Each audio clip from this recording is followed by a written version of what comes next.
Hello and welcome to the Ask the Industry podcast, episode 80. I'm comedian Simon Caine, and for those of you new to the show, this is the podcast where I interview the most influential people from the worlds of stand-up, comedy, radio, and today, the Midlands circuit. As part of my attempts to expand the podcast out of the vortex that is the London scene, I've been trying to cover more Midlands-based promoters and Scottish promoters. I've been loving covering the London scene, but I know the circuit is so much more wide and diverse than that. And as a result, I got on the phone to Sam and Jeff at the Leicester Comedy Festival, and they have put in a lot of time and effort, as well as myself, to put on another live podcast that happened at the Leicester Comedy Festival this year. Can't thank them enough. They're amazing. They do such great work above and beyond the call of duty of what their festival requires, but that's why it's an amazing festival. I pulled together a list of influential people from the Midlands scene, all of whom have very different roles but help keep the wheels turning in their own way. This episode is perfect for anyone interested in finding out more about the Midlands scene, what goes on behind the scenes, as well as any comedians who want to start gigging up there and don't know where to start. There's also a bit of chatting about competitions, promoting gigs and solo shows, as well as whether TV credits really matter up there.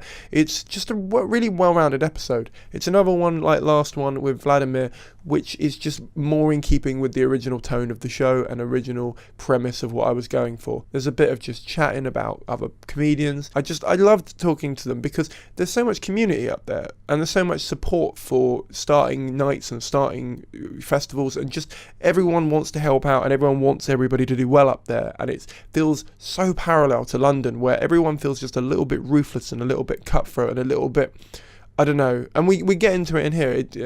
We said several times in this, they said it and I said it, that there seems to be two different circuits, the national circuit and the London circuit, and it's interesting that they've picked up on that, even the promoters who never really go down there. I hope you enjoy that. I hope it gives you a bit more of a perspective of the country as a whole. If you would like to know when our next live pod will be, which will probably be in Edinburgh at this point, in the Fringe in August, but I don't know, I haven't sorted out any dates for that yet, but I would like to do a couple when I'm up there. If you want to know more about those and when they're going to be, please join the Ask the Industry Podcast Facebook group. Just type in Ask the Industry Podcast on Facebook, obviously, and join up, and you'll be the first to know when new episodes come out, when guests are announced, when you can ask your questions to them. So loads of reasons to join up to the Facebook group if you're enjoying this kind of content. Very quickly, I just wanted to tell you about some dates that I'm performing live. So if you wanted to come down and support me in real life, that's a way of doing it. And you can also drop a donation in the bucket if it's a bucketed show, or just slip it into my hand if you don't want to put it into the bucket and want to have two separate transactions for the content that I provided either online or in real life. God, that sounded clinical. I'm sorry.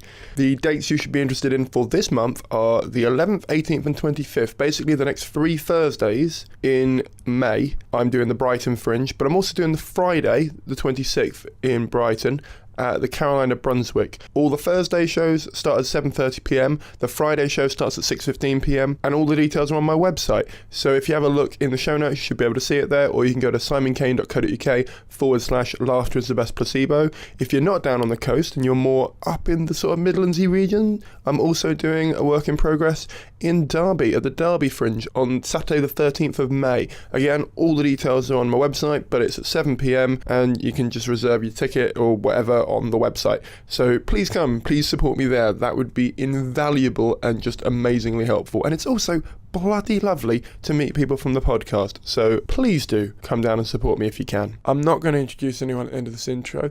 I'm going to let them all do it when we start the podcast. So thank you very much for listening to the intro. Without any more delays, this was our second live recording at the Leicester Comedy Festival. Hello. All right.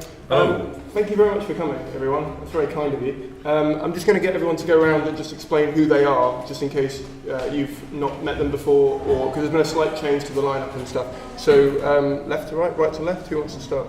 Oh yeah, me. Go on then, mate. I'm Redmond, a comedian, drag queen, comedy promoter. I run Deadcat, which is we're at Brewdog during the Leicester Comedy Festival, and I think that's me. Innit? Oh, I'm based in the northwest. If that helps. I'm Adam Rushton, former comedian, promoter, now agent. I went across to the dark side. I run a Rushton Laughter Comedy Management, and I am the idiot who's responsible for Facebook Comedy Forum. So, yeah, that's me.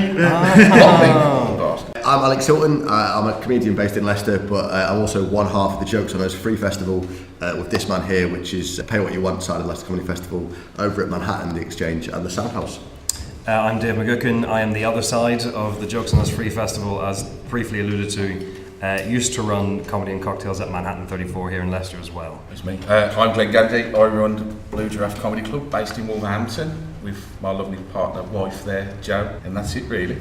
Nice and simple. I think what would be really good is if we start off and explain what's unique about what your setup is and why you started something completely separate instead of just going with what was in your area. Oh, me again. Cool. Well, any order you want. Well, so when it comes to like comedy promoting, so I run a company called Deadcat. It all started because I was working with a lot of comedians that were coming up into paid work, who I thought were doing very well, but we weren't able to sort of get stage time to do sort of longer sets, and I think that's what we all needed to get better.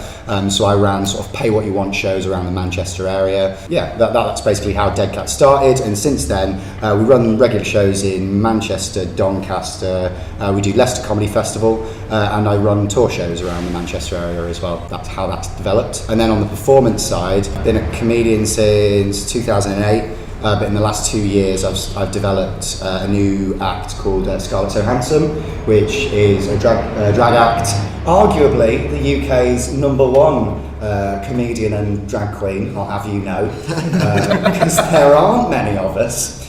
And yeah, so that's basically what I've been working on recently. I was a comic, decided to start running gigs because basically, like most people who start running gigs, I wanted stage time at the time, I wanted to learn how to compare. Also, whenever I used to talk to my friends and they used to mention comics, we go, is he on telly? And I go, no. Are they on telly? No. Never heard of him. And I'm like, oh, have you not heard of this comic? So I wanted to bring something to my hometown, and then through circumstances, about a year and a half ago I lost my mum, decided I fell out of love with performing, and all through my career, and people like Red kept saying to me, you should be an agent, you should be an agent, you should be an agent, you should be an agent. Sorry because guys. I am quite obsessive with stuff, and decided I'll go across to the dark side, and that's where I find myself now. I've aged 10 years. I've got 12 acts, I'm ready for kids, and that's about it. Yeah, it was a brilliant idea, fantastic and amazing. So as a performer, I guess I wanted to be a comedian just because for the same reason everyone does, because I've got a big ego. But as the reason the Jokes on Us was set up, I ran the Free Festival in Leicester for a year out of one venue, and then Dave was running the venue next door, and we had a little bit of a chat. And I think first off, I wanted to start running shows in Leicester because it was the city that I lived in. Leicester Comedy Festival was like this awesome thing that you wanted to get involved in and wanted to contribute to and be a part of it. It wasn't necessarily a try just to do something different, just to be a little bit part of its very rapid growth. But I think the reason we feel the Free Festival is important is we're the only venue here, it's completely free. You can turn up for a show and not have to pay for it. Everything is pay what you want. I think we wanted to make it more accessible. So Leicester Comedy Festival can be expensive. If every show is £8 and it's 18, 19 days long, it does become expensive. And I think if you've got £100 to spend on it over a month, awesome, well done, but times are hard. I think last year Leicester was the second poorest city in the UK. We wanted to make it a little bit more open to everyone, and people, we have regulars now. We've got maybe like 15, 20, 30 regulars that you kind of see at a show every couple of days. Maybe put 50p in the bucket, but they've got to be part of something. They've got to see a really cool festival show, and that means a lot. That said, we also make sure that we're getting the couples that put the 20 quid in the bucket, so the acts aren't left out of pocket. And I guess is that fair? I think that's fair. Yeah, I got into comedy by accident twice. I studied at De Montfort University. I did a drama degree because I'm an idiot. I focused on comedy for like my final year for my dissertation, and while I was doing that, an act called Chris Norton Walker, who everyone at this table knows and has just gone, tricked me into doing a set at a horrible pub in Leicester called the Huntsman, where we all nearly died, but we got out alive. And that was like this is the kind of, it has barbed wire. Do you want to elaborate on that, mate? The bar, right?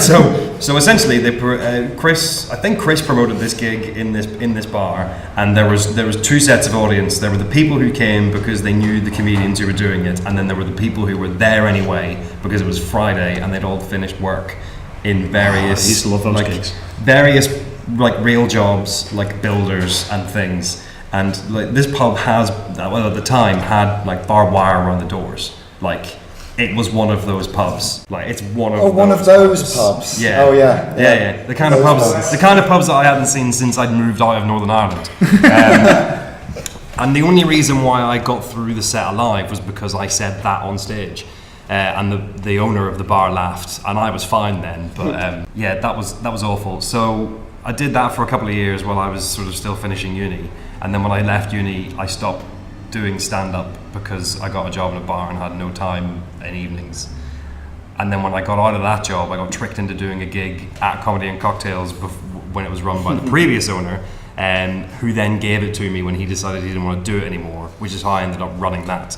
I've just been I keep being tricked into doing things that mean I don't get to go home, essentially. That's my life. The year that Alex ran Jokes on Us, just in the Exchange, I had a show with the former guy who ran Comedy and Cocktails called Dan Wallbank in Manhattan 34, and there were a couple of other people who I knew through Comedy and Cocktails who had shows there, but nobody was actually running the venue. Like, the venue staff were just accepting people who asked if they had space at a date and time. Yeah. So we were I was turning up to like help tech shows or to be in shows, and finding that the show that was in there previously had left the room weird, and like the stage was at the wrong end of the building and that kind of thing. And looked at what Alex had done next door, and originally went to him for advice as to how to like put myself in a position where I could run Manhattan 34 for the year. And we just ended up hooking up together to do both venues, and then got the Soundhouse involved as well, essentially. But I've always been, like, when I took over, Comedy and Cocktails used to be £1 to get in, which meant that if you had 30 people, you got £30, which wasn't enough to pay 6 acts, anything more than a £5. So I changed it to pay what you want, because I knew that then people would be more encouraged to give more as a result,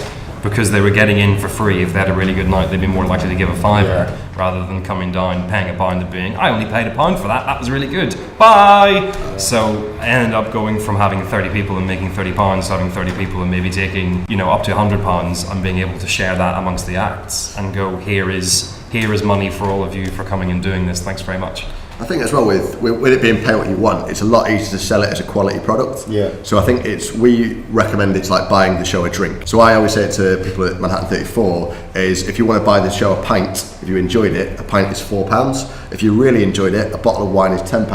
If you didn't enjoy it, a lime and soda is £1. I think it's the way that we pitch it. Whereas I think if you say it's a £1 comedy show, people go, oh, it's only £1, it must be shit. And actually, if you say it's pay what you want, pay what you feel you can, and that accessible makes it accessible, but also kind of leaves it open. And we've had acts that have had buckets this festival of like £180, I think is the highest one. Yeah. It isn't bad for a preview, for a work in progress of a show. My bucket speech has always been, all we ask for is the price of a pint in London, so 30-40 quid.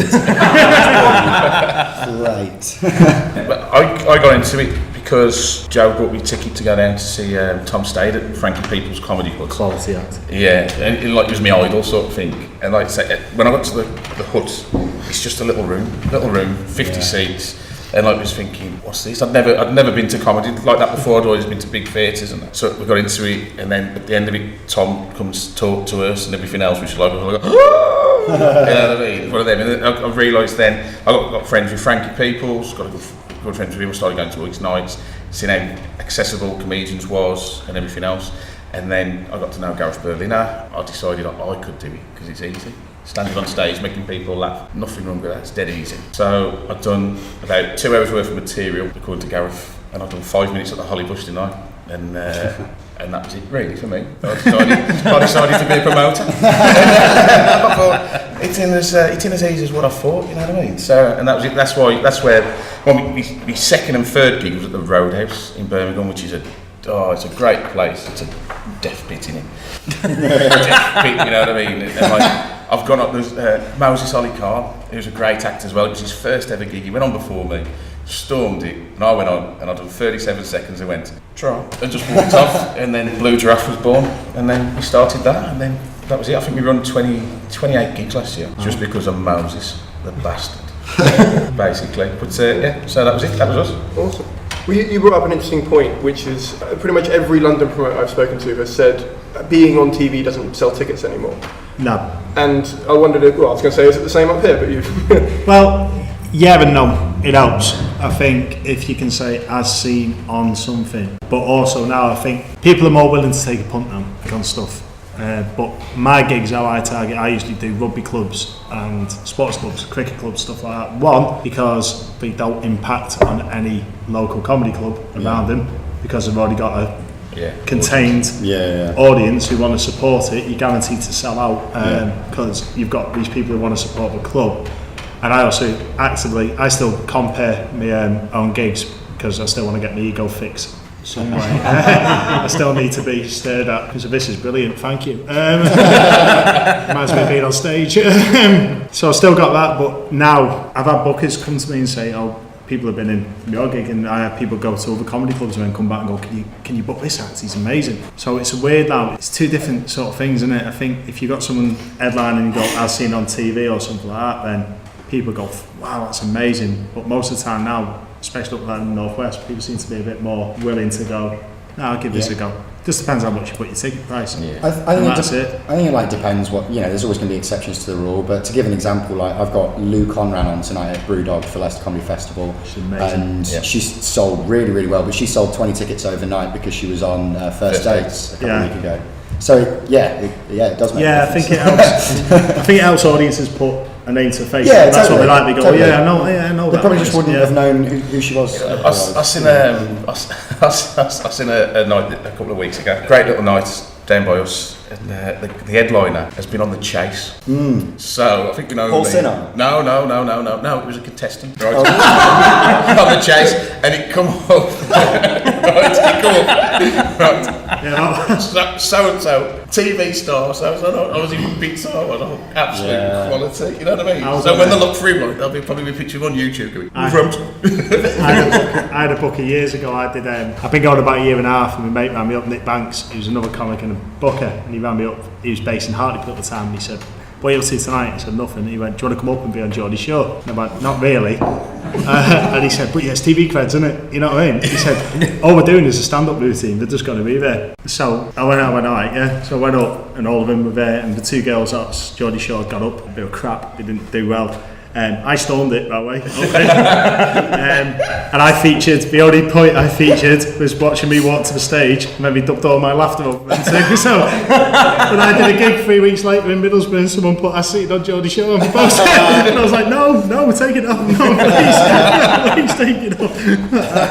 So that didn't work, no, because he never booked me again after that, so I think, Like I said, that gig that he sold out, like, he's a great actor as well, when he put up TV stars, I thought, it was absolute quality. You know what I mean? We've had, the best response I've had for a TV star was Ideal, Tony Burgess. Yeah. He was on, and then we were going, because I'm all fucking obviously stoners around on me.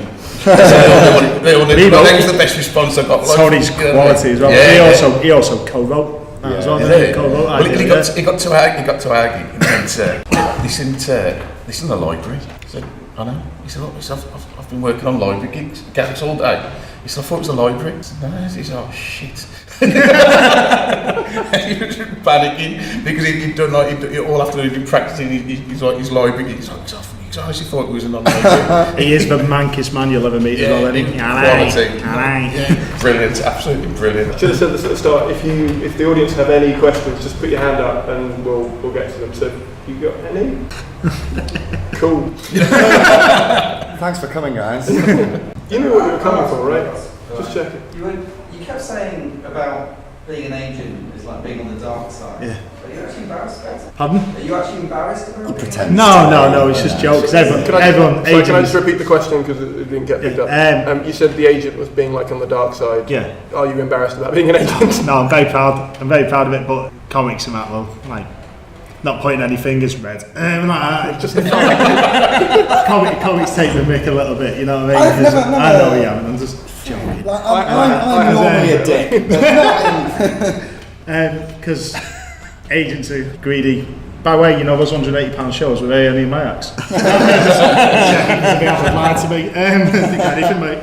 No, it's just because being an agent, you seem it's different in it. You know what I mean? I'm making money off them. Yeah. I mean, I don't have to do anything anymore. I sit at home in my boxes, replying to emails. But you do like everything. And a suit because I'm very professional. But you do the admin. That's great. Yeah, but I did that for myself, didn't I? So I can't stand doing admin. I've got like 8 months worth of accounts to do. Have you? Yeah. Do you want to do that? You say I do, but I've been waiting till we see if my tax return comes back any good next year. The weird thing is, I think agents sort of are talked about in like green rooms, but you're sort of one of the good guys. You're because you set up an agency, but of your 12 acts, like 9 of them didn't have an agent before. No. And we're all sort of acts that were at that point where they're just about to break through, like closing work or whatever. Yeah, that's what I tried to do. I didn't want to sign. I've got. There's 3 acts on my books. Karen Bailey, who's a Midlands-based act, who's been going 10, 11 years. She's fantastic. I've got Andy Wilkie, who was Smug Roberts, who's been he was Mr. Foley, Miss Brown's Boys and all that. They came to me after, and Sully O'Sullivan now, who's 15 year, pretty much very well known, very, very good act. But the acts I signed when I started off was I wanted to start at the bottom with acts who were breaking into paid work and see how far I could take them. So I signed, Jay Hanson was the reason why I'm here. Jay Hanson came to me, he's fantastic. He came and sat me down and said, why don't you be an agent, why don't you sign me? And then I had Danny Sutcliffe, who was a finalist in the Leicester Mercury. Stephanie Langer was also a finalist in the Leicester Mercury. Lucy Thompson, who was nominated for Best Debut Show at Leicester Festival. Liam Pickford, who is Liam Pickford. Anyone who knows Liam Pickford, he's fantastic, he's amazing, but he's the reason why I'm going grey. And Tony Basnett, and then I got Freddie Fowler, who's another Midlands-based, and that's the whole point was, and Big Lou as well, but I think we can't really class Big Lou as the same as them because Big Lou's very established. And that was the whole point was I wanted to grow with them, and I wanted to see how far we could take it and how far it'll go. Well, that's it. I think, like I say, you're out for the comedians as well, whereas some of them just out for themselves. I mean, you know, like I say, you tried to progress up. We tried to book a top act. He was all up for it, but obviously everything was for his agent. So we got the email address, emailed the agent and nothing. So I phoned up, spoke to her, and she went, Blue Giraffe, I've got your email there. She went, no, he's busy that night. And right, okay. I said, I'll try and find someone else. And she went, try. Boom, straight down like that. And like, you know, and it's like, exactly, there's no need for it. And like, I told the act, like, and he wasn't very happy about it, you know what I mean? But everything goes through his agent, and that's that. Well, how many messages of me have you got? Mate, you know, I keep all my messages. Easily. There's a lot of agencies I won't even like work with. Exactly, because there's no need for it. You know? Who? No, God. I'll name it if you want. I'm sure they know. No, but I know what you mean. I was booking a preview with a friend of mine, and they said to me, just whatever you do, don't involve my agent in this, because they claim I won't get out of bed for less than 200 a day, and I will. I was like, all right, fine. And we've booked a free preview in London now, and it's like... See, that's the advantage. I won't slag any other agents off or anything like that, because I'm not like that, because that's why you're here. Yeah, but I don't entirely know how they all work. But the only advantage I think I had, and I think that's why I got Smug Andy Wilkie after a month of going, which was to a lot of people on the circuit when I announced him, we were like, wow, that's quite a big thing. And I think the reason why he said to me he came with me is because I've been on their side of things. I've done what these have done. I've gone to Exeter to do 5 minutes, try to spot, come back, and I've gone all, when I was on the circuit, about blowing my own trumpet. I worked hard. That's the only thing people used to say about me on it. And he didn't say I was good. He said he worked hard. And he's persistent. That's all I ever got. So I know who's good. Like with Glen, I'll know how many gigs he runs, what progression's like. Is it worth going down and doing stuff like that? So I know who's ideal for rooms, because most of the bookers I've performed for, I've been in those rooms. I'll know, like if I took Red on or Alex, for instance, I would know where they would be suited and where they wouldn't. So I wouldn't send Red into a gig that in a rough pub somewhere where I think you haven't seen Scarlett, have you? No, I'm not saying it like that. I'm just saying, where I thought he wouldn't be suited. But again, Red wouldn't expect me to do that. That's where agents get a bad rep, because they're actually going, send me to this gig where we know one. Well, I think your agency's adapted to how the circuit is now, and I think a lot of agencies still run how the circuit used to be, you know? There tends to be, especially in London, like it feels like the bubble of open mics in London have a very big disconnect from the sort of established clubs in London. And it sounds like from what you're saying, you particularly are able to sort of have a connect between the two. London's the exception, because London changes by the week. You can have a booker who's run 6 venues down there, and when you email him a week later and he goes, oh no, I'm not doing it anymore. But last week you send a mail shot out, booking up into June, and London's just, it's an enigma. It's just, I'm trying to break into London and that, but I think there still is a bit of snobbery between London and the North. I think there still is that bit of divide in the circuit. It's getting better and better, but I think it's a lot harder to break into. Adam? I think we're thick. I've discovered this. As an act, I've never ever encountered it, but I've done gigs in London where they've gone, oh, it's a Northern monkey. And it's like, I have like a 5 to sort of explain my accent, which I've never ever had to do, but I've done gigs in London where It's not. I don't think it's a particularly thick accent. It's a sort of like generic northern accent. But people in London, you sort of go, oh, you've come from really far away. It's like in the same way that perhaps like an Australian act in the UK has to do kind of a joke about I'm from Australia and the cliches about Australia. Yeah, I once. Not at all London gigs, but like 60%. I won't say. I remember doing it. It's not because I remember doing a trial spot for Funny Side Comedy Club. Brilliant promoter, lovely fella, and I went down. And the other trial spot was Harry Hill doing 10 minutes of new material. So it's not that. It's not because you're northern or anything. It's because they are so swamped with acts and all that. Yeah. But they don't. Snobbery was the wrong word. It's still a bit of a divide, like in the sense because they're going, well, why do I need to get you down here when I can get Lee Mack coming down and doing 20 minutes for 50 quid for new material? You know what I mean? And it's. Is there less acts in the Midlands though? I'm not saying there's a lot of acts in London. It's I'm aware. London's completely, London's massively swamped. It's awful. I It's don't know. spread out though, aren't Yeah. you? So it doesn't really... Yeah, but there's two different circuits, I think. There's the UK and there's London, isn't it? Oh yeah, It's definitely two different circuits. I think Scotland as well is probably has its own kind of. Yeah, There are acts that are like full-time acts from Scotland that you never hear about on the circuit down here. yeah. But still very good and they're far away. But I think it's almost like it's another country. In comedy, it feels like it's another country. There's London, like you said, there's everywhere else. And like, there's loads of really, really good comics in London that I've never heard of. But are like awesome because they don't gig outside London because they don't have to. And understandably, if you could gig with them an hour of your house all the time, Yeah, why would you? You like 3 gigs a night. Now we'll go up to your house and make 400 quid a night. Well, that's what I found as well. You're trying to book a decent London act, and like of a weekend, they can, like I say, they can do 3-4 gigs, and like them coming up to the Midlands for like 200 quid. You know what I mean? They think, well, I don't need to because I'm on the circuit round there, and they have to 3 or 4 gigs a night. But Simon, you've not long run off the open mic circuit as a London act, and we're all different. I find weirdly it's easier to get someone to leave London to come and do an open spot outside of London than it is to get a headliner to come and do a gig for 200 quid because that's all they go work and do 200. Because there's the sort of enticement that we might move up in a progression that we might not do in London. In London, the progression, I've had bookers tell me I did really well, and then the next day I've rung them up and they've just gone, oh yeah, but we're booked until whenever. And I'm like, okay. And then you ring up whenever, and then they'll go, oh, now we're booked up again because, I don't know, Avalon will come along and just put all their acts in and it's just full. And I understand why that works and how that happens. Lumen agency. Yeah, I know, right? Like, you see what I mean? But it's. And I'm not picking on Avalon specifically. I'm just picking them because of the first one in my head. The point is that that's why, for me personally, if someone says, I'll cover your travel to come up and do an open spot, I'm more likely to go, yeah, actually, I'll do that one, because in London it's less likely to lead to progression, whereas in the Midlands, I'm finding personally, it's kind of progressing slightly quicker. And I'm not doing any different material. So either your sense of humour suits my sense of humour more here, or I don't know. Maybe it could be anything. There's a lot of comedy clubs up here though as well. In the Midlands. I mean, there's a lot of promoters who put on lots of nights and everything else. So I think you do get, well, with a few of them, you do get more chance of progression. I think up here. Yeah. I mean, you get the odd ones that like they'll fill the night with open spots with chance of progression, but they never get, you know what I mean? They never get anywhere. Yeah. But I think there's that many. I mean, like we don't offer progression, believe Giraffe, because all our acts get paid, which that's caused a bit of a stink as well with some people. You shouldn't be paying him, you shouldn't be paying them. They should be doing open spots, and you think, well, they've come up to do the job, they get paid. You know what I mean? It's a hard one. It's a hard one. Why has that caused a stir? You were talking to me about this before, and I think it's quite important. Well, it's like I've had obviously the people talk. The acts talk and say, well, I can't believe so-and-so's getting paid for this gig. He's only done open mic and everything else, and now he's on a paid bill. I've had to work up through the ranks and I've had to do this and do that.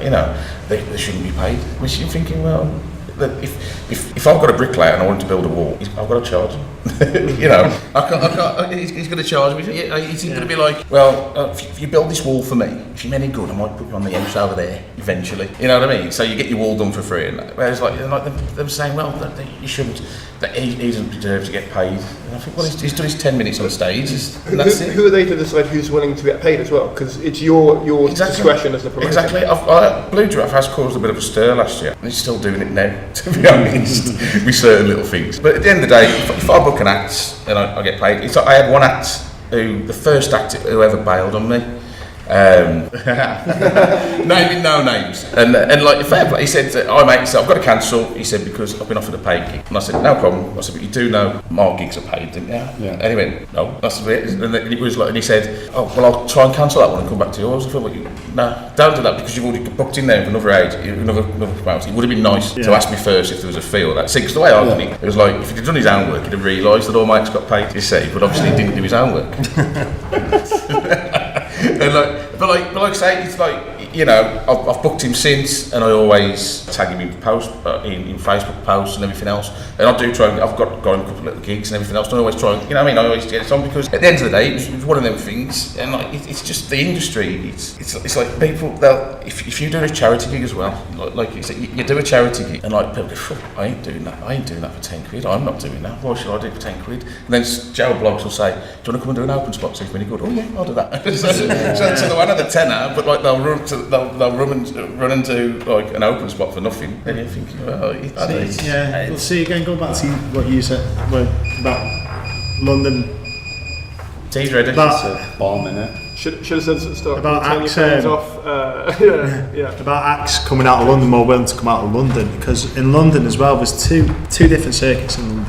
You've got your open mic circuits, and you've got a lot of acts who will never leave that. Yeah. But the standard ain't great, and you've got your acts where they progress onto the paid rooms and onto the trial spots and all that. But then you've up north and then the Midlands. If you're good, you get in pro rooms and you get trial spots. If you're not good, then you can either spend a lot of acts won't spend the time just doing the open mics. They'll end up going, alright, maybe I'm not going to do this, and knocking on the head. The standard, I think, for acts is set a bit higher outside of up like Northland and Midlands, because you have to, if you want to get in the pro rooms, you have to be at a certain standard. And we start off doing 10 minutes when we started, didn't we? Yeah. We weren't doing 5 spots, we were doing 10 spots. So you had to have a 10 set before So you could even start well. gigging. Yeah. You know what I mean? I find it mad when people say, I've got 5 minutes. It's like, oh, well, I do. like 5 more. So I've noticed more and more is that because a lot of podcasts such as this are based in London, and a lot of like blogs about how to get into comedy, and like every 3 months there's a Guardian article about treading into the murky world of stand-up comedy or whatever.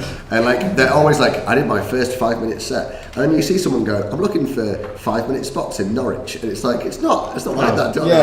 Oh, like I've got 8 minutes in Newcastle. It's like, no, just do a 10 set. The first time I did 5 minutes was about a year and a half into stand-up, and that was because I used to do it as 10. I did a spiky mic gong show, and it was the spots are 5 minutes. I remember arrogantly being like, oh, you can't compress my art into 5 minutes. 2 minutes later he got going my dick jokes are worth more than 5 minutes. But I remember it being like really weird, and yet there were acts on that bill that had been just doing 5 minutes, but and weirdly we're probably tighter and readier for a gong show because it makes you. It gives. Doing 5 minutes is such a different beast. It's hard. It's so hard. Any other length of time. But the Muse Moose has a 90-second thing. Yeah. Well, they go just bollocks.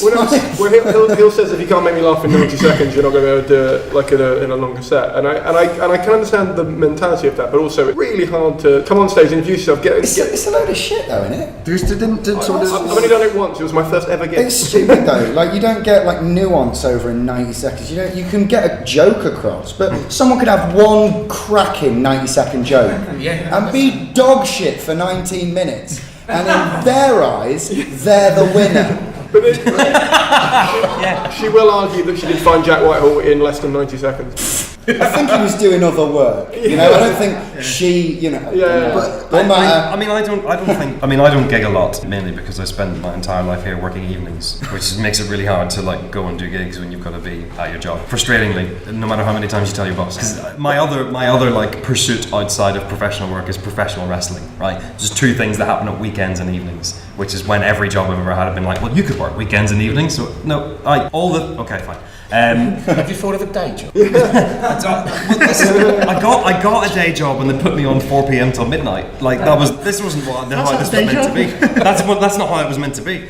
And what was the point I was making? Yes, sorry, jokes. So I don't gig a lot, but I do know that I don't think I've got a single joke in any set I've ever written that takes less than 90 seconds to tell. Like I don't think that's I could, the thing, though. you know. Yeah. And that, what do you? I mean, you know. Every competition isn't for everyone. That's the thing. It's like some people, especially in London, the gong show in London is seen as like this I beat the gong and whatever. And there's some amazing acts who just get gonged off in about 10 seconds. And you're like, that doesn't mean you're shit. Gong show is never about how good your material is. No. I saw someone win Beat the Frog because the audience, big group of girls in the audience, liked his shoes. Liked his shoes. You have got nice shoes. I finished second twice in Beat the Frog, never won it. I've had so many acts have come down from there and they're like devastating because the MC's like he's on at the audience to heckle them and that's the whole point of the gong show. No, exactly. And how do you travel for a gong now? And they've come down absolutely gutted, and I said, well, you just shake it off and just carry on. I just like to point out that when I was very new, I did King Gong at the Comedy Store, and I to this day said that I didn't get gonged off because there was a fight and I was escorted off stage. I smashed it for those 4 seconds. I smashed him, and I was like, I watched Johnny Addy. Remember Johnny Addy? You know where it's with Johnny Addy was an incredible act. He knocked on my head, unfortunately. He now works with BBC. Yeah. As director, he was one of. He worked in a sex shop when I knew him. Yeah. So He did interviews. Some things never change. He did interviews. He did a YouTube video interview where he used to interview him in the sex shop while he sat in a box. Oh yeah. Yeah, it was brilliant. I remember doing Johnny Addy was amazing. He was just mental. And then I watched him get gonged off at King Gong before he even got on the stage because the compared his little tune and went, "Don't think so, pal." Just gonged him off. Johnny Addy was like that. And that's what the audience loved it. But that's what the gong show is about. It's about the audience. It's not about you. And it's like I say, they've come down. They're absolutely. You know what I mean? It's like the dog's died or something. They're absolutely gutty. I said, well, just fucking get up there. Then you got the next wave. You're going, yeah, we're going to do really well. Then they come back down. they're very fickle audiences, generally speaking. But Just for record, on my first ever gig, I beat Redmond at a gong show. but like, still gigging But do you not think it just breeds contempt for acts? And it breeds. I personally think that the worst audiences are the ones that fold their arms. It's like, well, make me laugh then, funny man, rather than like wanting to support them. Like, you'd never go to like at the cinema and sit there and go, well, I hope this isn't shit. Like you want it to be good because you invested your time in it. And like, a gong show just sort of incentivises you that all new acts are rubbish. Is that like 45 out of 50 acts are going to be rubbish, which is. Like, I personally think most new acts got at least something in them that you can kind of see. And then equally, the whole idea that you should heckle an act or you should try and throw them off. And part of being a good act is that you can deal with that. And I think in the modern comedy circuit, I don't actually think putting hecklers down as a skill. I don't think it's a skill that's required. You can learn lessons from any gig. Yeah, but it depends how it's marketed. It depends how a gong show's marketed. When like the Comedy Store, Frog Bucket, the big clubs do it, fair enough, because audiences know what they're going for. But when me and Red started off and we were going, gong shows were popping up everywhere, weren't they? Bookers were comics who just wanted to get stage time and couldn't get booked by anyone else would start a gong show up just so they could get their mates in, and we're charging for it, and you're thinking, no, that's not a good thing to do in a big weekend club where it's just a night. That's a laugh and people go down knowing what to expect. It's going to be carnage. You'll get invite someone up from the audience to go and do dick jokes about his dad. I don't know why a lot of these places don't just like do new act nights instead of like gong shows. Well, we do as well, don't we, those? Yeah. Well, Comedy Store does as well. Oh, the Comedy Store does? No, you're right. Does. But it's monthly, isn't it? Whereas King Gong is what, like bi-weekly? It's every week. Oh, is it? That's monthly. King Gong monthly. So Beat the Frog is weekly. They do a work in progress, but it isn't for new acts. I think it'd be nice to see like a friendly atmosphere new act night. But maybe then people wouldn't go. To be fair to Beat the Frog, well, we let new acts go and do 8 spots of still getting new acts coming through, so you get a little bit of progression, don't you? And for an act starting off, it was quite a big thing when you go and do the 8 spot of Beat the Frog. It's quite a nice gong, to be fair, Beat the Frog. Yeah, it is. It's probably the nicest one. King Gong's brutal. Have you ever had anyone who's ever run a gong show on the podcast? Not as yet. I'm trying to get Don Ward on. Gong Show special. Yeah. You get Pete Vincent. I'm happy. I have fun. I'm talking to Pete at the moment. Yeah. That's a lovely gig, Bobby Ark one. Yeah. Stockton Gong Show is probably the nicest. I'll tell you. I'll give you a long list of everyone I've got, like basically lined Get Dan up. Nightingale on as well. Yeah. because he started Upbeat before. Okay. But Could tell your agent. So can I ask That's how it is. does anyone have any questions about Gong Show? Okay. So you got Yeah, just general question to all promoters. Go How for do you book your acts?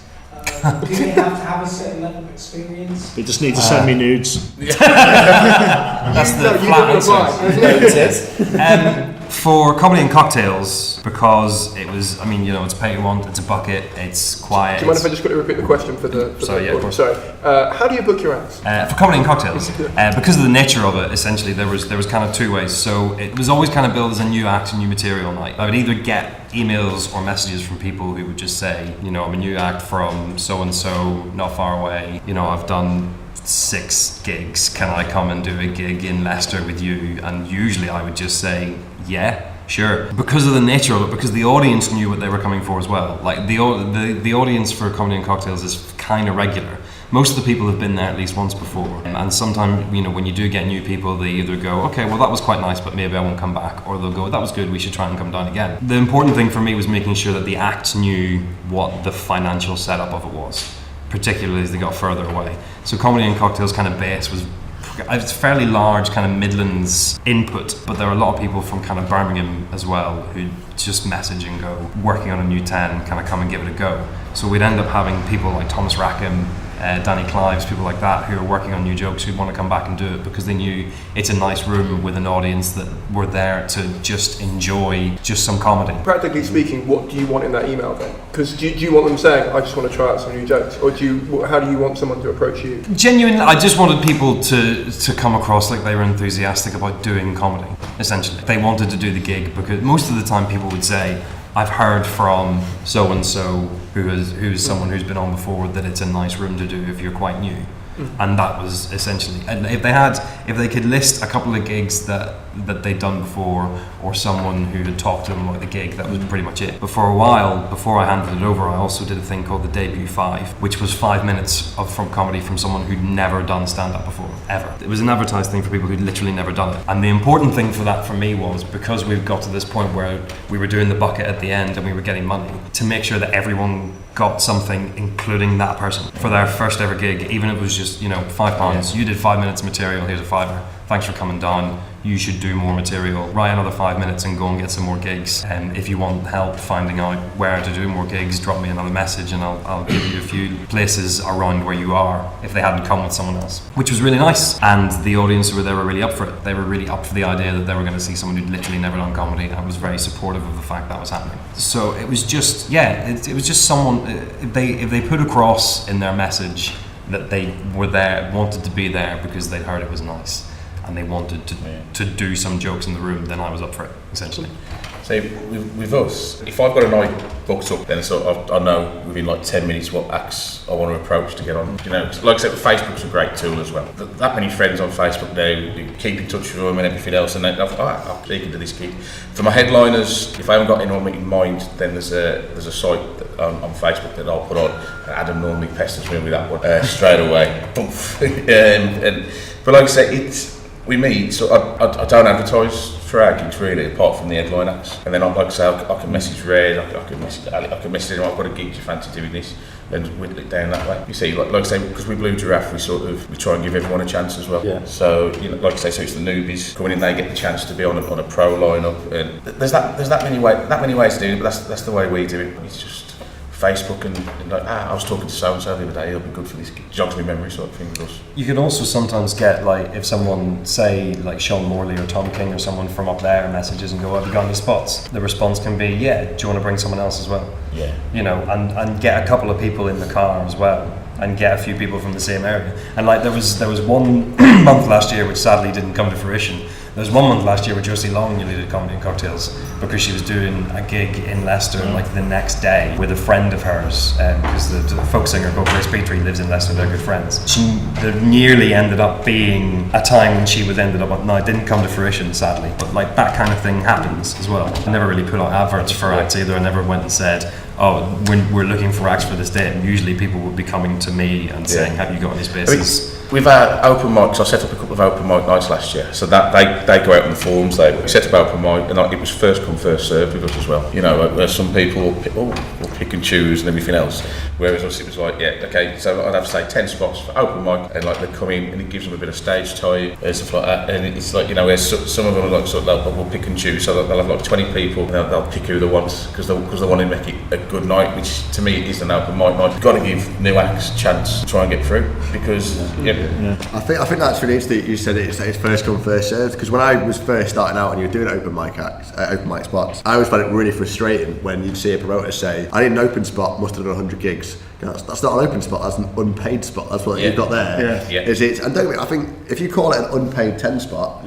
call it that, and that's fine. It's a trial spot. But sometimes it's not even a trial spot, because they've got they go, there's going to be 2 acts that are going to be unpaid in the middle, and there's going to be an opener or a closer that are getting 250 quid. That isn't a trial spot for someone. It's probably going to be just 10 minutes stage time, and own that, call it an unpaid spot. And if an act who is starting out wants to gig with so and so off the television and get that experience from it, I would have done that, and I wouldn't have felt ripped off. But don't call it an open spot if you've got a criteria. It's an unpaid spot. There was a new open mic night set up in down by Wolverhampton. Open mic, but then it was it was a free comedy night basically. You've MC'd it. You've MC'd it, and it was, and then it started back up again. Well, it was supposed to start back up again last week, but I think that a load of acts pulled out, and it actually got on it. Free comedy, open mic, free comedy venue, and you think, well, it's the wrong way to promote it. You know, if you're doing open mic, have it open mic. Let the acts come in, pick. You know what I mean? They can do what they want to do. If they bomb, but they've got to learn somewhere. If you're doing it as a free venue to make money off it, then pay your acts. Pay your acts. It's like there's one at the minute which I keep arguing with, and you'd be surprised how many promoters and comedians ain't got a fucking sense of humour. To be honest. And like they'll just take everything. I mean, I've pissed people off by saying hello to them. What are you saying hello to me? To be fair, you were in his bedroom. Well, I was with his wife. But my mates have gone there, so it's alright. But like, it's like they advertise on the forums and everything else as we've got progression spots, this, that, the other, and like, you know, come down and they advertise it on the forums as a new material night, chance to be seen. But the venue advertises it as a comedy night, and it's charged in. That's chance to be seen or good for your profile. No, my gigs are all pro lineups. Usually I get a budget off a venue for like 800 quid, so I'll split it accordingly. The next one I've got on the 24th at a new venue called Neston Cricket Club. I've got Mick Ferry opening, Stephanie Lang in the middle, who's one of mine, and Steve Royal headlining. It was meant to be Dave Johns, but unfortunately now Dave Johns is an international superstar. He would rather go to Cannes or somewhere fancy like that than come to Neston. What a prick. I don't know why. Dave. Yeah. Okay. But, remember your roots, son. So I will. It's no disrespect to open spots or anything like that, but the rooms aren't suited for open spots. So I won't put an open spot on. So how I do it is I run a low budget gig on a Sunday, and that's for acts who I've not seen or acts who I'm unsure about. I'll put them in there, and if it's a new act breaking through, I'll give them a middle 15, 30 quid, and I'll see how they cope in there. If they cope in that, then they go in. I'll move them up then. I think like if every promoter is honest for a second, I think you book who you like to work with, who you know, who you trust, and who are reliable, and that's who you book. You know, when it comes to open spots, I happily take suggestions from other people because I don't always know. Yeah, you're good at that. To be fair, you're very good. Thank you. When you're booking paid work, it goes to people that I know and like to work with and trust. Because not every act can do every room, and that's the thing. Like my rugby clubs, it's a certain type of act who can do it, and it is. And you know, and that's no disrespect. I'm not going to risk. You've got to have faith off your venue. It's your business. If your venue are giving you a budget, you've got to have faith. And I've put acts in who I love and I think fantastic and very, very good acts who have not done well in there, and then they've come back to me and gone, to be fair, mate, I don't think I'm suited to your gigs. You know what I mean? We were talking before we started about entitlement on the circuit, and I think it comes down to that. I think acts often forget that it's your business and it's your livelihood on the line as well as theirs. And so if you don't get booked, it's not necessarily something personal. It's just you don't suit that room, and that doesn't mean you're a crap act. That just means you're crap in that room. Well, like, you're not going to put. Or it's just loads of acts. There's so many acts. It's not slight like on Big you. Lou. I wouldn't put Big Lou into a university gig, and that's no discredit to Big Lou. But Big Lou's a 50-year-old man. What's he going to tell students? He's going to go, you know, you got a mortgage. I'm just going to go, no, mate. No. Have you got two kids, mate? You know? What's a more? Maybe you shouldn't have done this. Someone's put on one of the forums yesterday. About he started running the gig. It's been going for 6 months, and now he's on about. Is anyone can give me some advice? He said because I want to start booking the acts again. Oh, that was mad. Yeah, no, For that one, I said, well, you've got to. There's that, like I said, there's that many acts. Peter Vincent piped upon it, and I said to say, Peter, there's that many acts. You know what I mean? You've got to choose from. Don't put the bloke you had on 2 As a months promoter, ago. your job is to People know ain't going acts. to turn up and see him. Like that, your job is to know Yeah. who to book. Like, there's so many acts. You don't need to do a rotation of 6 months. It's just daft. Well, it depends. But weekend clubs, though. See, again, you can't. Like I was saying to you before, you can't argue with a booker. If a booker knows that works in his venue, and if you've got a weekend club where you've got a regular changing audience, Oh and you know that's it always smashes your gig, always does well, and you're going to use them regularly. You are going to use them regularly. You're not going to go, I'm going to take a punt on someone else. Particularly with MCs.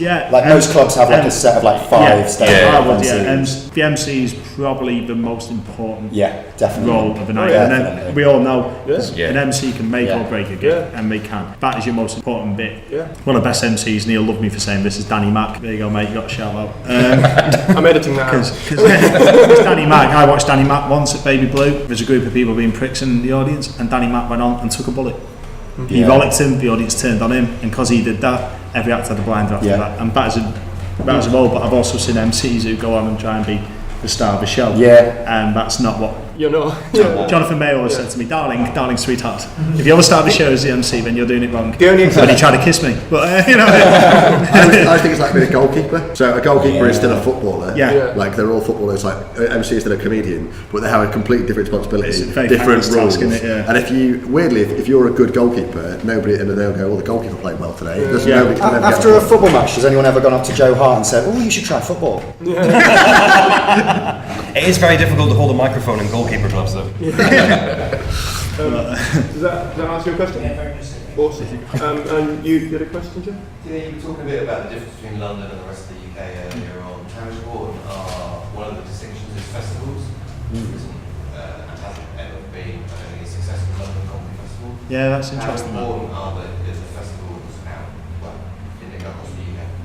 So your essential question is the difference between, we're talking about the difference between London and the Midlands, and there's never been a successful London festival, is how you phrased it, and why do you think that is, or why do you think... How important is the festival circuit? So how important is the festival circuit, and also probably how important is your connection to the festivals if you run gigs that aren't at the festival? I never realised until I became an agent how many festivals there are on the circuit, and I could literally now have my acts just doing tours of festivals and making very good money off it. And I think festivals now, because the circuit's changing, and I think massively changing, I think festivals are becoming a more and more important part of the circuit, because you have certain acts who aren't weekend club acts, not because they can't do it, just because that's not what they're suited to. They're more suited to solo shows, tour shows and stuff. I've got an act on my books who I think will go down that route, Lucy Thompson. I think she'll become a touring act who does festivals and hopefully builds up a big cult following and goes on. So I think now for comics, I think festivals are becoming more and more an important part of their diary, because I think, especially Edinburgh, I think if you want to be taken serious as a comic, I think you need to do Edinburgh, and then you need to invest in it, because it's an investment. When you bring a solo show to here, it's an investment. What you're doing is you're marketing yourself, you're investing in it, you're putting yourself out there for a wider range to people to come and see you. And if you're very clever like Alex and Red are, very clever at what they do. There's a bit of a delay there. You build I just thought, how many compliments have I given yourself? I don't want to give you too many. You can build up a fan base then. So you can build up a following, you can build up... So why, so like you said, why do you think there hasn't been a successful one in London? I've got no idea why there hasn't been one in London. There's a few in London though that pop up. I think there's one called Number 7 Festival in London. Isn't that in Wales? The Camden Comedy Festival? Camden, There's a few. There's another one that runs Fringe, opposite the Fringe, isn't it? Yeah. The Fringe. But the trick to a festival is you need to make it worthwhile for a comic. So if you're running a festival of comics, straight away he's going to ask, why should I pay 80 quid to come there? Why is it going to benefit me to come and do your festival? Surely it's like You know, competition. I it's- mean, like if you put like a comedy festival on, such as Leicester Comedy Festival, which is great and is doing very well, and it has been doing very It's well the for a second few biggest years. in the UK, isn't it? You haven't really got, you haven't got the West End just down the corner. Yeah. Is it to do with competition of what else is happening entertainment-wise in London? The banking capital of the world. Is it? I'm going to say it is. Make that Who claim. cares about facts? Disclaimer. That is science. That's definitely science. Yeah. I think if we take Leicester as a kind of Leicester Comedy Festival as a kind of focal point, there's two different things that happen. So firstly, the phone rings. That's the first thing. Probably my agent, Glen. You probably want to get that. Could all the panelists turn their phone off as well? It says I'll put it in my pocket, you see. I do apologise. It's off. Just throw it. Just Cancel. Okay. There you go. You were saying? So the Leicester Comedy Festival helps highlight the areas of Leicester that have comedy all year round. There's various venues in Leicester that will, Criterion, Host Heroes. Obviously, we're in Exchange, Manhattan 34, those places. Brewdog. So who have Brewdog. who have regular comedy Thursday all year round. to Saturday, every week of the festival. We do 2 shows a day at Brewdog. Carry on, mate. I was talking about outside the festival. Beyond, Were you? yeah, So not beyond the Brewdog. festival. We're not talking about Brewdog now. What? I just want to make sure. Yeah, I'm doing Brewdog. Yeah, you did mention it. Yeah, no, I'm doing Brewdog. So, in case anyone was wondering, Redmond is running Brewdog during the festival. Yeah, Brewdog. What the festival helps to do is to highlight the venues that run comedy throughout the rest of the year as well. So in Manhattan 34, amongst all the flyers for the various shows and amongst the brochures for Jokes and Us and the Leicester Comedy Festival brochures, there's also flyers for comedy and cocktails. So the people who come to see the comedy shows at Manhattan 34 can go, oh, I can see a comedy show here every month. And it's not necessarily going to be an hour-long show from whoever it is, but it's going to be some comedy in Manhattan 34. The same thing happens at Criterion. There's the flyers for Proper Funny are there, and that kind of thing. It helps boost the comedy scene throughout the year round by the fact that there's a festival here every year. It also means that there's more comedians who know that they can come to Leicester on a monthly basis and do comedy here outside of their shows. What I find really interesting is something I talked to you about, like sort of over Facebook, which was how you explained to me how the promoters work together to make sure that their gigs aren't too close to each other in Leicester, which is something that London could really benefit from, but I think it's not something that's feasible. I think it's something that perhaps happens sort of in an unwritten manner. So I know that in Manchester everyone's quite protective about this is someone's turf or whatever, but that's I think just goodwill. But when I moved to Leicester 4 years ago, I came to Leicester with the intention of doing stand-up, and because I'd heard about Leicester Comedy Festival, I was a fan of comedy. I heard about Leicester Comedy Festival, thought, there must be loads of gigs in Leicester, and I literally arrived about a week after Just the Tonic, which was the big paid weekend club, closed down, and at that point there was nobody paying anyone to do stand-up in Leicester. There was an alternative night called Lions Eat Ice Cream, which was loads of fun. So you killed comedy in Leicester. It's all about timing, mate. Sounds like you were on the defibrillator. Right, so what happened was that there was Lions Eat Ice Cream, which was a wicked little alternative night, but it was like 15 people in the audience. There was Comedy and Cocktails, which was run by Dan Wallbank before Dave, which was once a month, but it was kind of new act showcase. I think it was like £1 entry, so no one really got any money. And I just thought, all right, okay, I'm going to set up a gig. I just wanted to give someone £100. Just wanted to give an act on a Thursday night. Just, there's some money that you can put towards your weekly income. As a student, I used to lose like 60 quid a gig, and money that I didn't have. And I was like, all my student loan was going on paying professional comedians less than their normal income to come and do a gig. But it just meant that, and then suddenly I didn't realise that mentality was also happening elsewhere. So Dan Nicholas and Suzanne Rowlands. Dan Nicholas is an act. Suzanne Rowlands, who is like the unsung hero of comedy. Like she's unbelievable. She's a comedy fan, and she does everything from running gigs, helping other clubs promote stuff, through to helping acts with their tax return. Like she's unbelievable, and does it all because she just likes comedy. So Suzanne's wicked. I wish every had comedy to have one.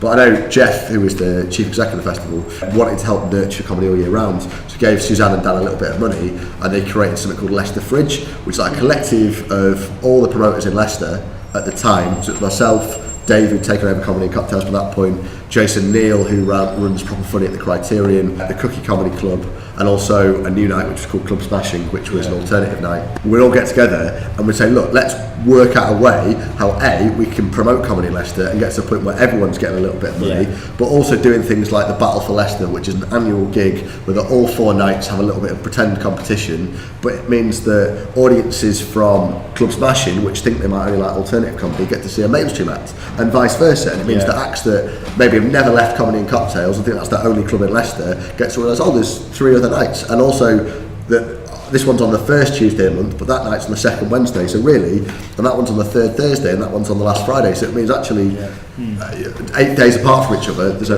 gig happening in Leicester that I might like. Yeah. And I wish you saw that happen in other circuits where there's clearly an audience for comedy.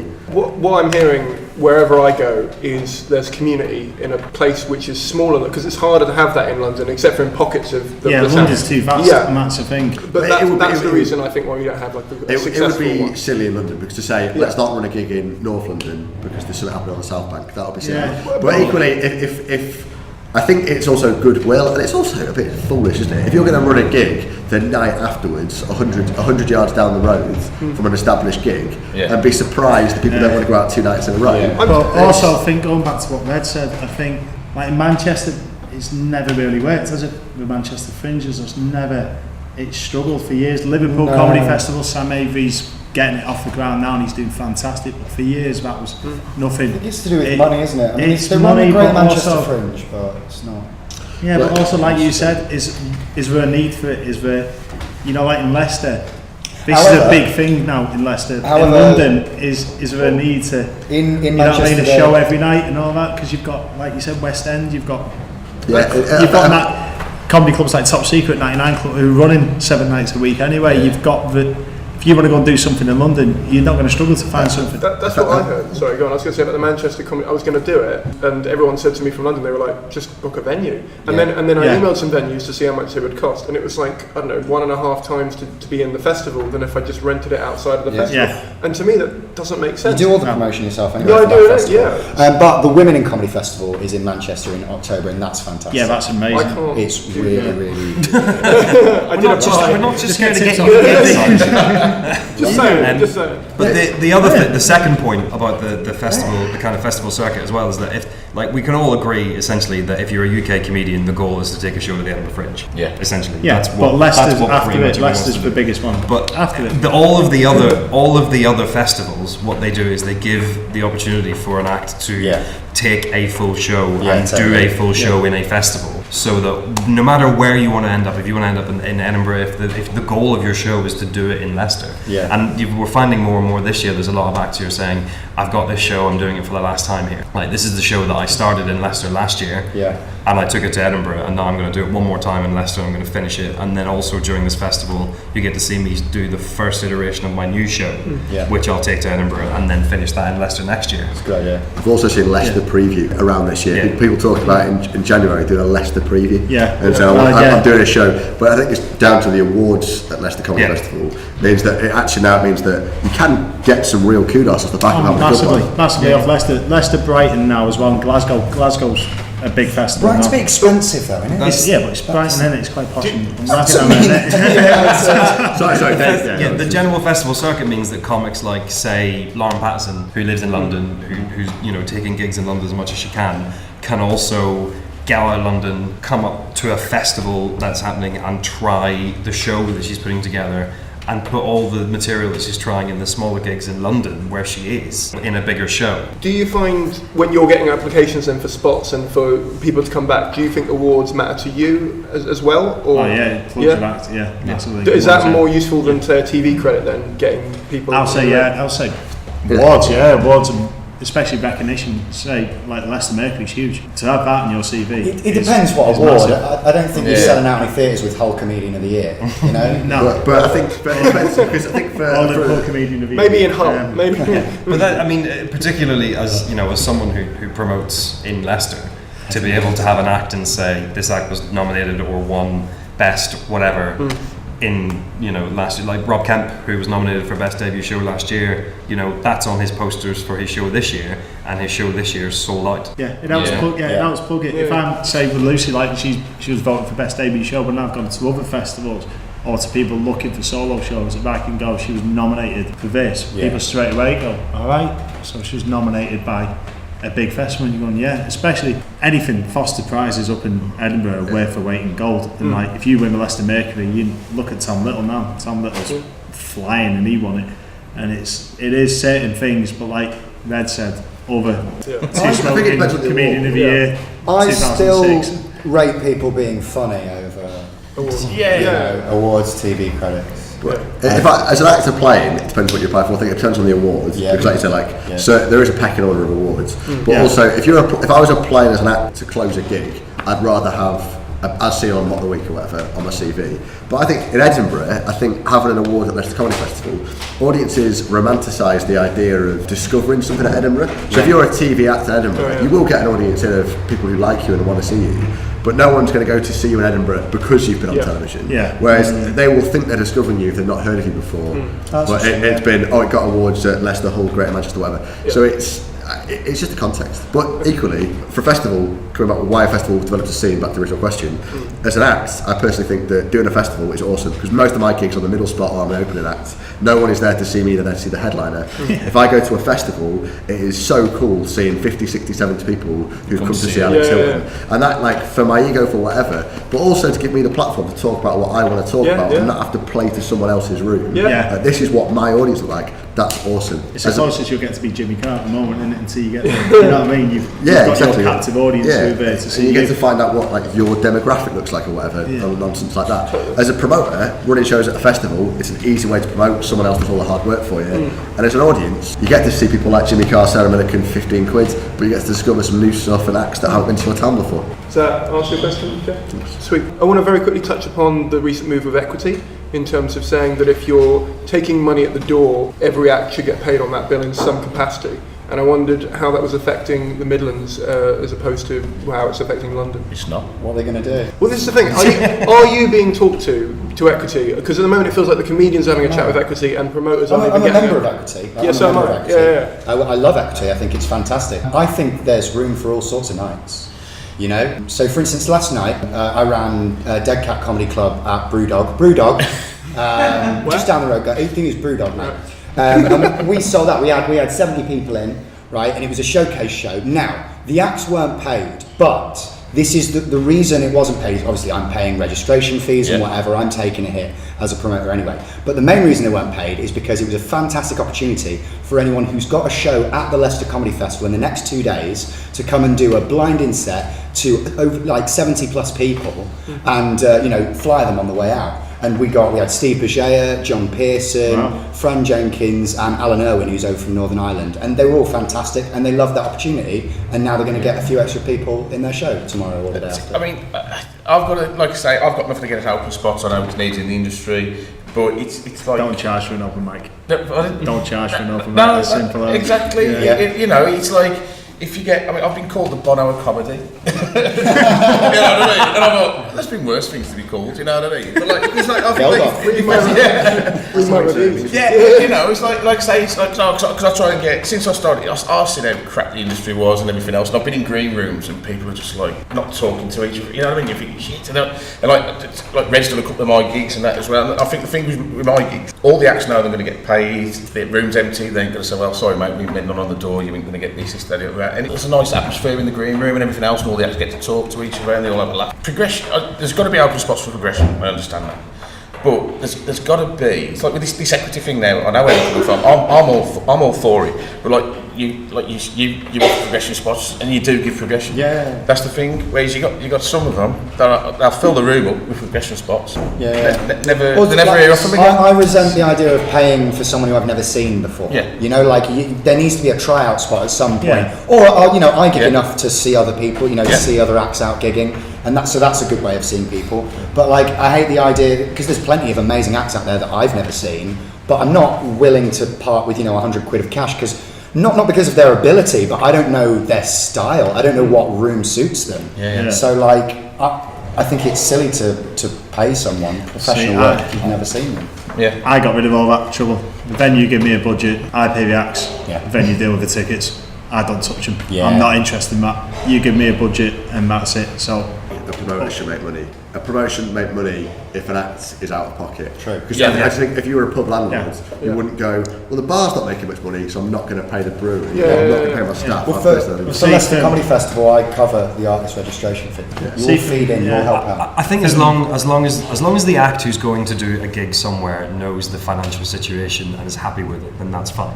You know? Last year, Tom Little did Proper Funny and was asking about other gigs in Leicester, and Jason said, you should talk to Dave from Comedy and Cocktails, and he messaged me about it, and I said, yeah, I mean, you'd be more than welcome to come down, but this is how it works. And he said, oh, I can't really travel without, like, you know, the guaranteed fee at the end. And I said, well, that's fine. No worries. You know, go do a gig somewhere else where you can get that. You know, whereas other people will go, yeah, sure, no worries. And I never made money from Comedy and Cocktails. Like I did the bucket speech at the end, and I said, give enough to cover the travel and the enjoyment that you've had from the acts. And if there's enough in there that I can get a double cheeseburger on the way home, I'll be happy. See, with me, say budget of next week's 800 quid, 300 goes to the headliner, 250 this time is going to the opener, 100 in the middle, and I'm taking 150. And that's 75 quid to book it, and 75 quid to MC it. So it looks like you're sometimes it'll be 200, sometimes, but it gives me the room to go, well, if I want someone better, who's going to cost a little bit more, I can book but you're, like, you're MC now, so you're doing. You're just sitting back going, there's 50 quid for you, and I'm having 150. You know what I mean? You're actually doing your bit on stage. You're working, as far as I can see. I'm not interested in. I know of bookers in the past. I don't know, probably still is, but I know of bookers in the past who have got a grand off venues. I'm not going to mention names, but we know who he is. Got £1,000 off a venue and booked acts for 50 quid each and kept the rest. And he's Isn't he dead? No one's still going, isn't it? Oh, right, someone else. Don't Don't worry, guys, one of them's dead. That's wrong. Well, I was talking to an act the other week, and he said that they'd done a gig for someone. Yeah, it's a paid gig. This, that, the other. So they've gone and done it, and at the end of the night, just give him a tenner, and they went, oh, right, okay. And they said, well, because he'd been paid something like £400 for the venue, this, that, the other. And he said, oh, a tenner? I said, well, yeah, why? He said, well, we thought it was a paid gig. He said, well, you should have negotiated that before you started. That's right. I've had bookers come back to me with my acts, well, a booker. Thankfully, they're not running gigs anymore, but they came back, they booked my act in for 150 quid, and then on the day messaged me when they arrived and said, we haven't got many numbers in, so it's just going to be 100. And I messaged them back saying, no, it's not. I said, no, it's not. You've legally agreed. Thankfully, my wife's a lawyer, so she worded it quite well. I just emailed back on, it's a legal binding agreement. You can't do that, it's unprofessional. And you're never going to get work off me again. And I was like, well, that's fine. I'll take the 150. A personal favourite of mine was someone on the Comedy Collective about 6 months ago said, set up I'm sorry. Which is the worst answer there's ever. It sets it online, so I've set up a new act night, and the venue can be 15 quid per act to buy a drink and some food. I think the acts would like pizza or a curry, and the first reply was, I think they'd like quarter of a tank of petrol. I think it's I'll sort my dinner out before I leave, but I think it's my cost of getting there. That's so funny. Like, what? Sorry. He was asking like what cuisine they prefer. As if all comedians are like, well, we're curry people, aren't we? We're clearly curry people. Don't be ridiculous, comedians are pizza people. That's a good point, mate.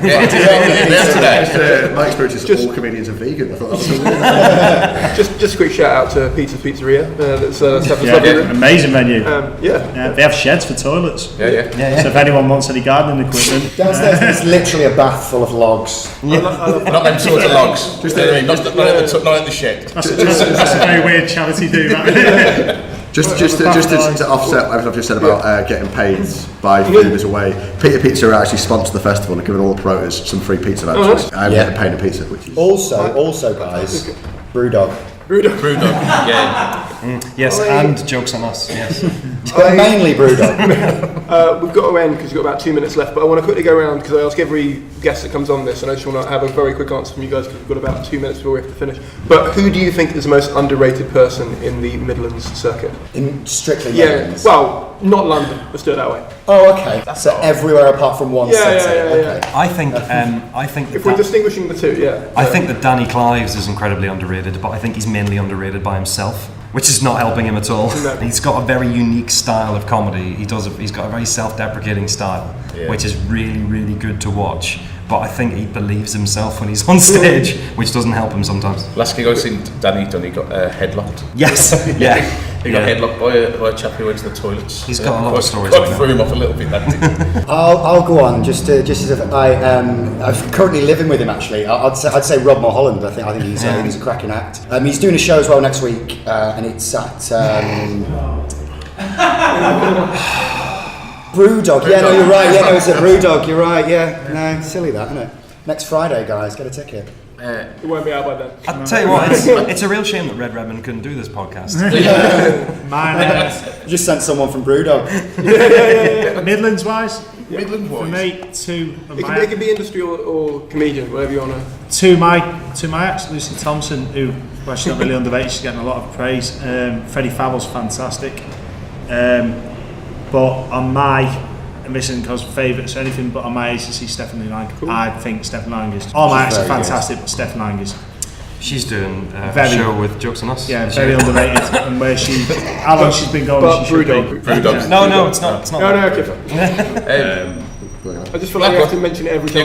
Yeah, I agree. Keep it going, guys. Keep it even. I think there's a couple. You mentioned industry. I think Jason Neal, who runs Proper Funny Comedy, Yeah. as a promoter, runs just a lovely gig, and he's got this amazing ability just to find 50 people who all really want to see comedy every single month. He's a lovely And also as an MC as well, he's like highly bookable and just doesn't get the recognition that I think he deserves. And secondly, I think Rob Kemp, I think is someone Rob's who maybe within a year from now might not be underrated, but has been like just so creative, such a wonderful He's brilliant. and I think he's got a couple of shows, like he's got 2 solo shows that are going to be sort of touring over the next year that I think we're all going to be talking about. So for me, being not so much underrated, but people don't tend to like.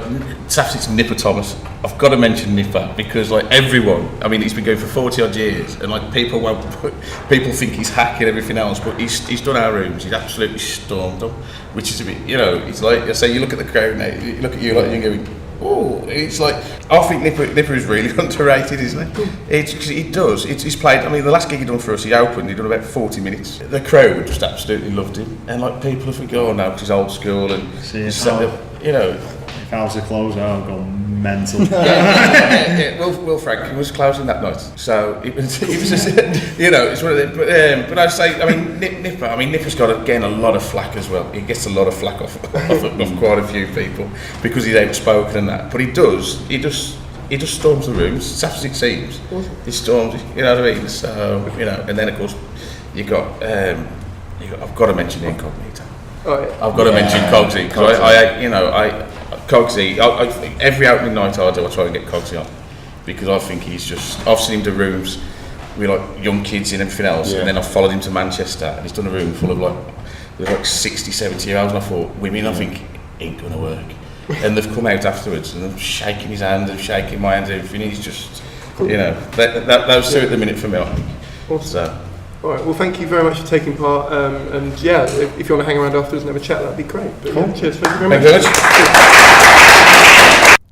Hello. Did you enjoy that? I enjoyed that. It was a long and hard edit because there were so many different voices at so many different volumes just to put into one file, but I think it came out really well and I'm really happy with it, and I enjoyed hearing more and more about the community up north. It really made me happy to see people working together just because they love comedy and they want to make some stuff happen and they don't just care about the bottom line. Don't get me wrong, they all don't want to go into debt and they all don't want to like blow all their life savings on trying to make gigs work, but they all want to make sure that everyone has an equal stab and everyone has a chance, and just the element of giving people a chance to get on stage and try stuff out, and it's just inspirational the way that the Midlands circuit and slightly further north than that as well talk about comedy. I love it. It just makes me really happy to know that exists. As I said, it's a bit more cutthroat in London and it's not the nicest environment sometimes, but this was so good to hear and so lovely for me to just listen to about 4 times over in the edit. So I hope you enjoyed it and I hope it gave you a perspective, and also it's just nice to have a laugh with some promoters I know and just some lovely people who love comedy. Just everyone felt just so less guarded than some of the London acts and promoters, and I just feel it just made me want to gig up there more, and it's what I'm going to try and do. So Thank you for that. I'm sorry if you see me more often and you didn't want to, Midlands people, but that's what I'm going to do now. As soon as this is finished, I'm going to go and book some gigs. Thank you very much to everyone who took part. Redmond, Adam Rushton, Alex Hylton, Dave McGuckin, Glen, Gandy, and of course Sam and Jeff at the Leicester Comedy Festival office, who helped give me the room and the space to do this event. So thank you. As well as Peter's Pizzeria, who gave us the venue space, and just everyone involved. You've all got an email from me saying thank you, and I can't thank you enough. I really can't, because to give up your time to have a lovely chat about the comedy industry doesn't happen very often, and these kind of people in a room is hard to get. So I'm really proud of it. I hope you got a lot out of it. If you would like to learn more about the Leicester Comedy Festival, you can hear a podcast I did with Jeff Rowe if you just scroll back in the episodes. Or if you want to learn more about more Midlands chains, I did an episode with Mark from the Glee Comedy Club, and you can find that if you just scroll back a couple of episodes. Also, please join the Facebook group. It's called Ask the Industry Podcast, and it's on Facebook, of course. It's the best place to find out about live podcasts when they happen and when I announce new guests, which means you can ask your questions to the guests. So if you want to know when that happens, that's the best place to get that information. Please join up. We've hit 1,000 members, guys. It's flipping amazing. I can't believe it. We're well over 1,000 at this point, and I'd love to keep expanding the community. So if you want to be a part of this community that wants to talk about the industry and have open and frank discussions about how we can improve things and how things are just what things are happening in the industry themselves, please join up, because that's the space I'm trying to create for that. Thank you. Very quickly, I just wanted to tell you about some dates that I'm performing live. So if you wanted to come down and support me in real life, that's a way of doing it. And you can also drop a donation in the bucket if it's a bucketed show, or just slip it into my hand if you don't want to put it into the bucket and want to have two separate transactions for the content that I provided, either online or in real life. God, that sounded clinical. I'm sorry. The dates you should be interested in for this month are the 11th, 18th and 25th, basically the next 3 Thursdays in May. I'm doing the Brighton Fringe, but I'm also doing the Friday, the 26th in Brighton, at the Carolina Brunswick. All the Thursday shows start at 7:30pm, the Friday show starts at 6:15pm, and all the details are on my website. So if you have a look in the show notes, you should be able to see it there, or you can go to simoncaine.co.uk/laughter is the best placebo. If you're not down on the coast and you're more up in the sort of Midlandsy region, I'm also doing a work in progress in Derby at the Derby Fringe on Saturday the 13th of May. Again, all the details are on my website, but it's at 7pm, and you can just reserve your ticket or whatever on the website. So please come, please support me there. That would be invaluable and just amazingly helpful. And it's also bloody lovely to meet people from the podcast. So please do come down and support me if you can. Thank you very much for listening. Thank you very much for donating. You can donate via the website on PayPal or Patreon. I'm not going to go into detail of that because this exit is taking longer than I was expecting it would do. But essentially, if you enjoyed this, you want to give me a quid, go to my website, click on the PayPal button and chuck it my way. No donation is too small. Believe me, no donation is too big. Anything you have which would be useful, that would be amazingly appreciated. So thank you very much for listening. Thank you very much for donating. And I'll see you all in about 15 days' time. Bye.